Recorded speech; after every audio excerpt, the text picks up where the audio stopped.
ভেনেজুয়েলার president Nicolas মাদুরোকে যুক্তরাষ্ট্রের সামরিক অভিযানের মাধ্যমে আটক করে নিউ ইয়র্কে নিয়ে যাওয়ার পর বিশ্ব রাজনীতিতে এক নজিরবিহীন পরিস্থিতির সৃষ্টি হয়েছে। সাবেক মার্কিন প্রেসিডেন্ট ডোনাল্ড ট্রাম্প প্রকাশ্যে ঘোষণা করে দিয়েছেন, ভেনেজুয়েলার স্থিতিশীল সরকার প্রতিষ্ঠা না হওয়া পর্যন্ত যুক্তরাষ্ট্র দেশটি চালাবে। এই বক্তব্য শুধু ল্যাতিন আমেরিকায় নয়, পুরো বিশ্বকে ভাবিয়ে তুলেছে। প্রশ্ন উঠেছে, একটি দেশ কি আরেকটি দেশের রাষ্ট্রপ্রধানকে সরিয়ে নিয়ে গিয়ে সেই দেশ শাসন করতে পারে? আন্তর্জাতিক আইন এ বিষয়ে কি বলে? মার্কিন প্রশাসনের দাবি, নিকোলাস মাদুরো আন্তর্জাতিক মাদক পাচার, দুর্নীতি ও সংগঠিত অপরাধের সঙ্গে জড়িত। সেই যুক্তিতেই তাকে গ্রেফতার করে যুক্তরাষ্ট্রের বিচারের মুখোমুখি করা হয়েছে। ট্রাম্প প্রশাসন বলছে এটি একটি আইন প্রয়োগমূলক অভিযান এবং এর লক্ষ্য ভেনেজুয়েলাকে মুক্ত করা ও অর্থনৈতিক পুনর্গঠন নিশ্চিত করা। তবে আন্তর্জাতিক আইন বিশেষজ্ঞদের মতে এমন ব্যাখ্যা বাস্তবতার সঙ্গে সামঞ্জস্যপূর্ণ নয়। আন্তর্জাতিক ব্যবস্থার ভিত্তি হল জাতিসংঘ সনদ। এই সনদের অন্যতম মূলনীতি হচ্ছে রাষ্ট্রের সার্বভৌমত্ব এবং ভৌগোলিক অখণ্ডতার প্রতি সম্মান। জাতিসংঘ সনদ 2.4 অনুচ্ছেদ অনুযায়ী কোন রাষ্ট্র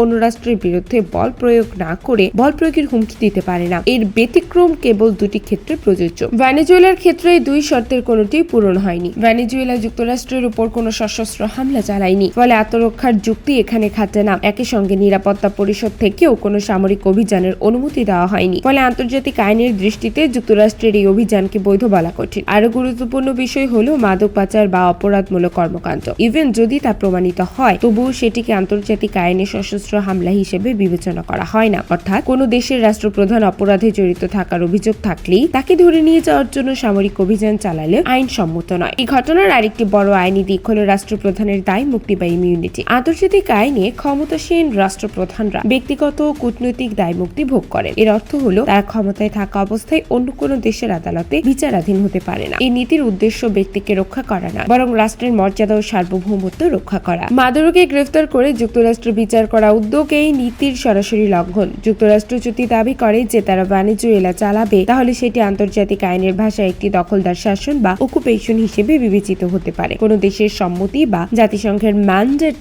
ছাড়া অন্য দেশের প্রশাসনিক দায়িত্ব নেওয়া অবৈধ। ইতিহাসে এমন ঘটনা ঘটেছে, কিন্তু সেগুলোর অধিকাংশই পরবর্তীতে আন্তর্জাতিকভাবে সমালোচিত ও নিন্দিত হয়েছে। ভেনেজুয়েলার অভ্যন্তরীণ প্রতিক্রিয়া এই অবস্থাকে আরো জটিল করে তুলেছে। দেশটির ভাইস প্রেসিডেন্ট ও সুপ্রিম কোর্ট মাদুরোকে বৈধ প্রেসিডেন্ট হিসেবে ঘোষণা দিয়েছে এবং যুক্তরাষ্ট্রের পদক্ষেপকে আগ্রাসন হিসেবে ব্যাখ্যা দিয়েছে। লাতিন আমেরিকার বহু দেশ, এমনকি যুক্তরাষ্ট্রের ইউরোপীয় মিত্ররাও এই ঘটনার উদ্বেগ প্রকাশ করেছে। চীন, রাশিয়া ও কিউবা সরাসরি পদক্ষেপকে আন্তর্জাতিক আইন লঙ্ঘন বলে অভিহিত করেছে। বাস্তবতার দিক থেকেও প্রশ্ন থেকে যায়, যুক্তরাষ্ট্র কি আদৌ ভেনেজুয়েলা শাসন করতে পারবে? ইতিহাস বলছে বাইরের শক্তি দিয়ে কোনো দেশের রাজনৈতিক ব্যবস্থা চাপিয়ে দেওয়া অত্যন্ত কঠিন। স্থানীয় প্রতিরোধ, প্রশাসনিক অচল অবস্থা ও দীর্ঘমেয়াদী অস্থিতিশীলতা প্রায় অনিবার্য হয়ে ওঠে। সব মিলিয়ে বলা যায়, নিকোলাস মাদুরোকে তুলে এনে ভেনেজুয়েলার চালানোর মার্কিন দাবি আন্তর্জাতিক আইনের কাঠামোর সঙ্গে সামঞ্জস্যপূর্ণ নয়। এটি রাষ্ট্রের সার্বভৌমত্ব, বল প্রয়োগ, নিষেধাজ্ঞা এবং রাষ্ট্রপ্রধানের দায়মুক্তি, এই তিনটি মৌলিক নীতির সঙ্গে সাংঘর্ষিক। এই ঘটনা শুধু ভেনেজুয়েলার ভবিষ্যৎ নয়, বরং পুরো আন্তর্জাতিক ব্যবস্থার জন্য একটি বিপজ্জনক দৃষ্টান্ত তৈরি করতে পারে। প্রশ্ন থেকে যায়, শক্তিধর রাষ্ট্র যদি আইন ভাঙে, তবে